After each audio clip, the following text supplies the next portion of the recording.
হয়েছেটা কি? এটা আবার কি গিফট? কার জন্য? আমার?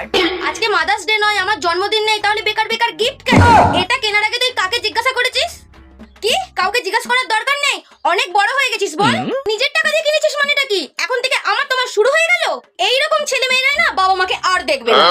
ছোটবেলায় আমরা 1 টাকা করে পেতাম টিফিন খাওয়ার জন্য, আর এখনকার ছেলে মেয়েরা হাজার হাজার টাকা নষ্ট করে দেয়।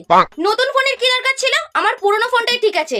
হ্যাঁ, একদিকটা একটু কালো হয়ে গেছে, কিন্তু আর করলে আমি দেখতে পাই, আমার কোনো অসুবিধা নেই। 6-7 হাজার টাকা নিয়েছে বল। হ্যাঁ, 16,000? এইটা আমি এখন কাটিনি, দেখ দেখ পুরো একদম নতুনের মতোই আছে। চ ফেরত দিয়ে আসি। নেবে না মানে? কেন নেবে না? আমি গেলেই নেবে। তোকে নির্ঘাত ঠকিয়েছে। এখনকার ছেলে মেয়েদের না পয়সার কোনো ভ্যালুই নেই।